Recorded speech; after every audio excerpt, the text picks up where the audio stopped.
This is Psalm chapter 141, verse 1 through 5, a psalm of David. O Lord, I am calling to you. Please hurry. Listen when I cry to you for help. Accept my prayer as incense offered to you, and my upraised hands as an evening offering. Take control of what I say, O Lord, and guard my lips. Verse 4. Don't let me drift toward evil or take part in acts of wickedness. Don't let me share in the delicacies of those who do wrong. Let the godly strike me. It will be a kindness. If they correct me, it is a soothing medicine. Don't let me refuse it, but I pray constantly against the wicked and their deeds.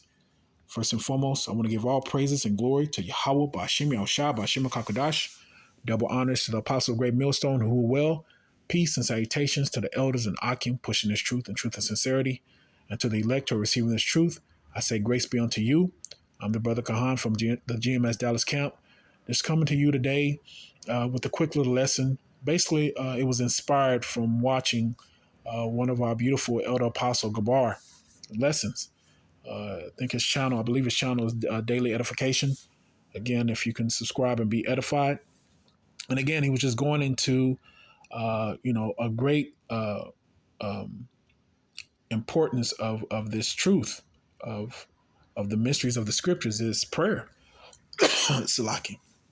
He was going into that's a big important aspect, of being in this truth.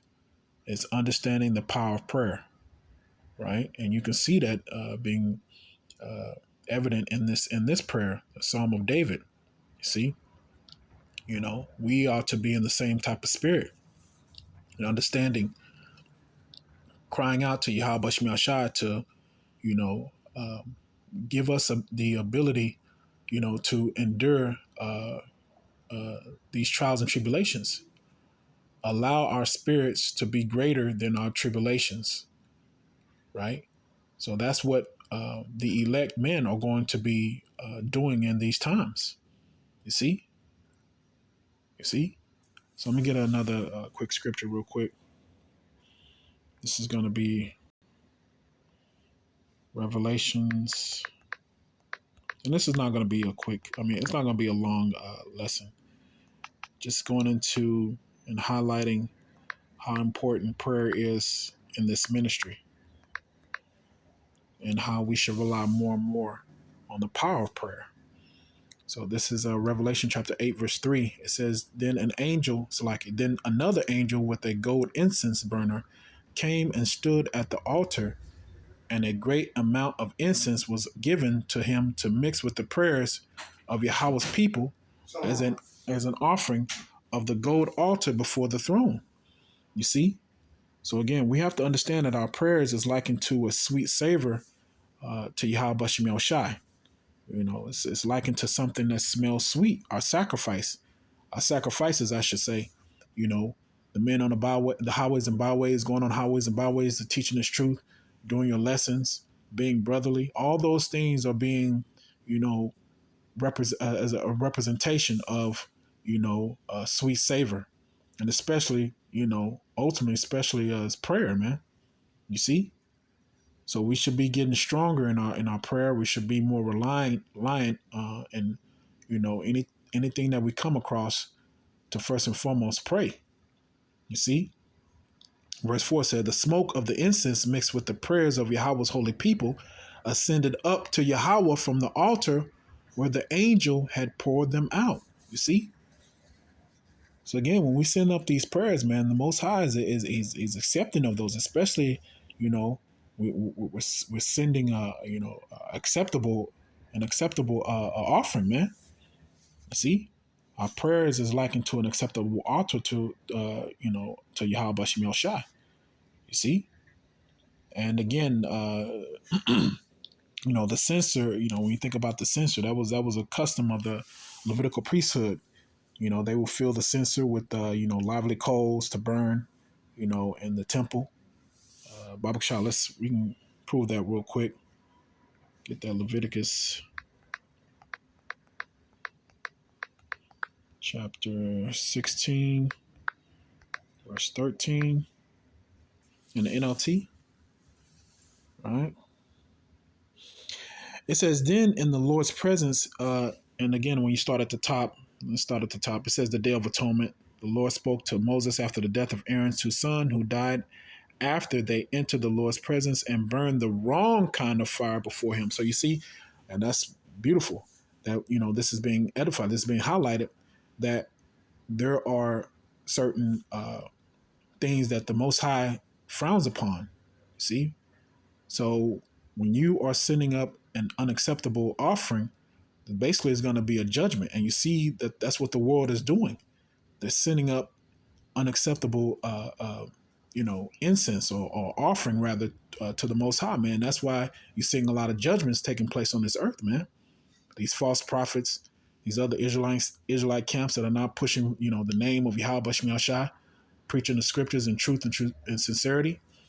Verse 2 says what? The Lord said to Moses, quote unquote, warn your brother Aaron not to enter the most holy place behind the inner curtain whenever he chooses.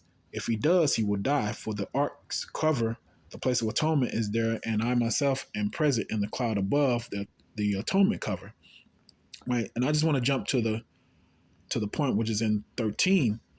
It says, there in the Lord's presence, he will burn the incense on the burning coals so that a cloud of incense will rise over the ark's cover, the place of atonement, that rests on the ark of the covenant. If he follows these instructions, he will not die. And again, very important that we understand that the Most High demands the correct type of,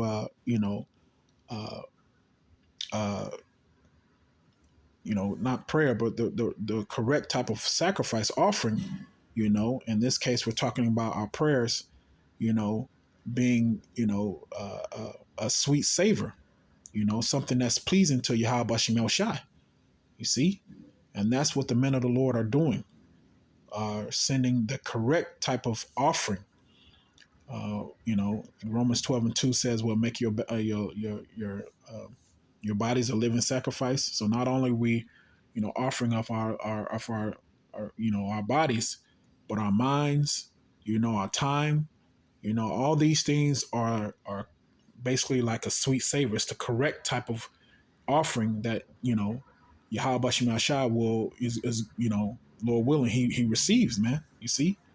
And we know he's receiving it because we see all the miracles that are taking place, not only in our daily lives, but we see what's going on around the world.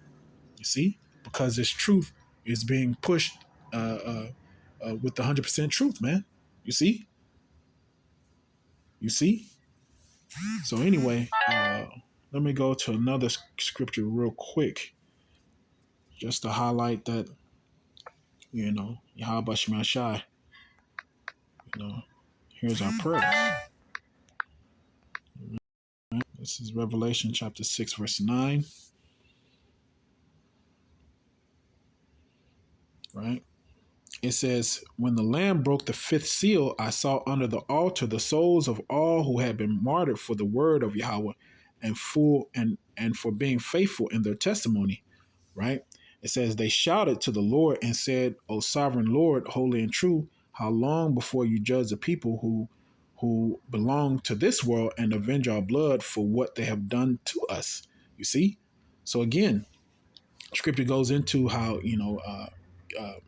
Abel's blood, cried out, to Yahweh Shemel Shai. You see? So again, these are the prayers are likened to an acceptable offering to Yahweh Shemel Shai. See? And those who are following this truth and sincerity, those who have, come before us and have, passed in this, in their own lot, their prayers are being received as well, and they hear our prayers. You see. So again, it's very, very important to understand that the power of prayer and the symbolism that's behind that.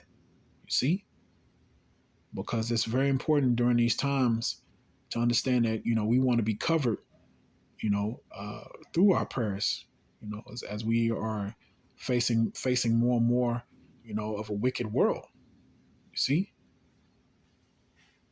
So anyway, I think I basically hit the point. I just wanted to basically just touch on the fact that the power of prayer is very, very important, especially in these latter days, and to encourage, you brothers who are in this truth, and also you sisters, the Akim, the Akwath who are in this truth, to lean more on the power of prayer so that you can see Yahweh Shemashah, take more of his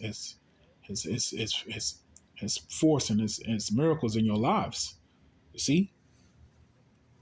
So anyway, I hope this lesson was edifying.